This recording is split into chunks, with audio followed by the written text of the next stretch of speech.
As we continue here in part 6, continuing from part 5, this should be our last video part to address our holiday village tree.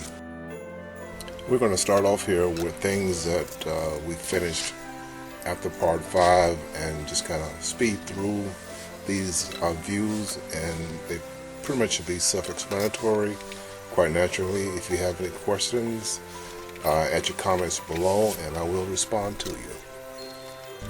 Each shelf measuring from the largest to the smallest starts off with 24 by 24, followed by 20 by 20, followed by 16 by 16, and the very top shelf 12 by 12. Now this makes the tree roughly 48 inches, 50 inches tall. If you like to have a taller tree, you can add a larger shelf at the bottom.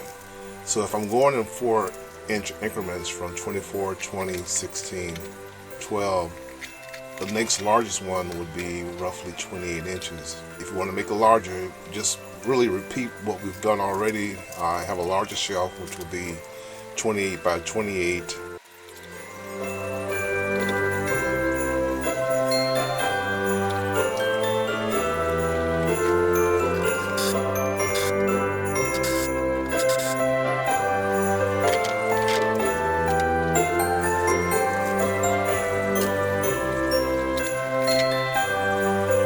For those who don't know, when you buy plywood sheets, they usually come in A and a B side, A being the more perfect side and B being a little bit worse side. So right now you see the B side that I'm working on, but the shelf, the 24 inch by 24 inch shelf, and the 16 by 16 that I just finished or will be finishing, those are A side. So when you install this, make sure that your A side, which is your nicer side, is your top of your shelf, and your B side is the bottom of your shelf.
I noted in part 5 that now it's the time to paint, and this is actually what I'm doing. I wasn't going to record this, but I decided to go ahead and record it. So this is going to go through real quickly, and you see I'm taping these extensions. I told you previously in part 5 to consider buying this gray PVC. I would not do that. I would stick with the steel pipe, because after installing it, and you'll see a little bit later in this video, part 6 here, that it still has some flex to it, too much flex for carrying the weight of village houses and things like that. So with that said, you should stick with the steel pipe and not this PVC pipe.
you should pay special attention to this. This is where I ran into difficulty.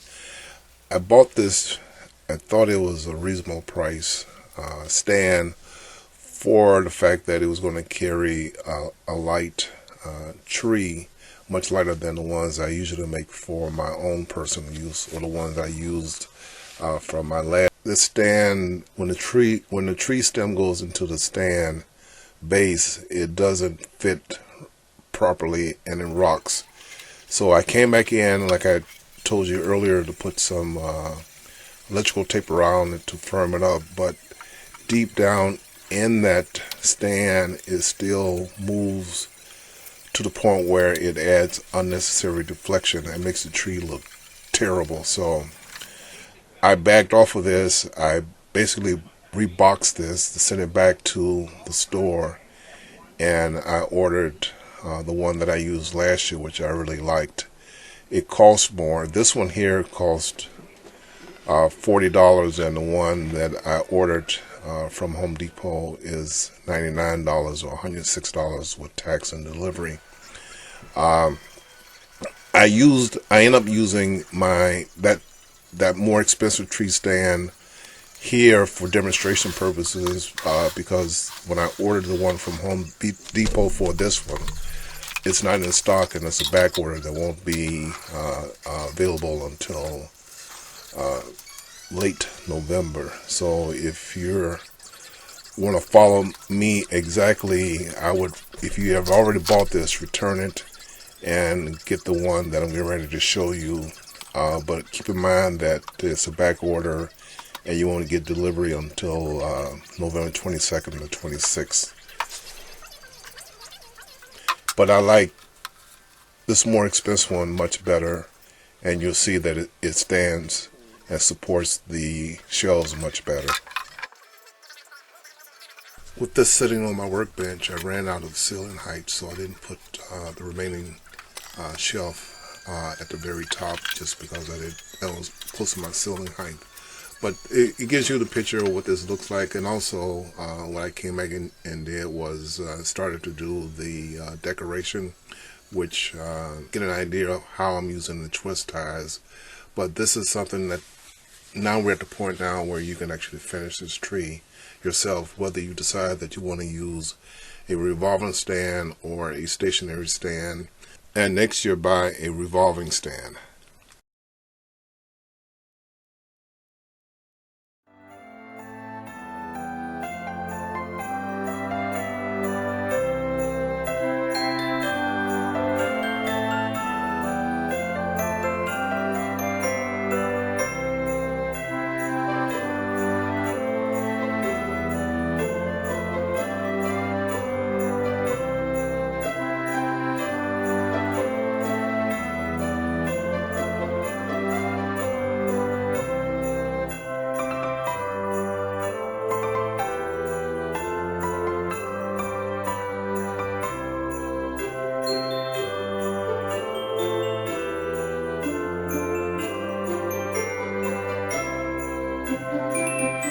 To summarize everything, I hope this gave you an idea of how to do your own DIY season village tree.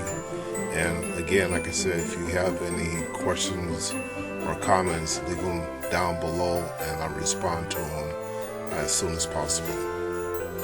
Again, hope you enjoyed this video.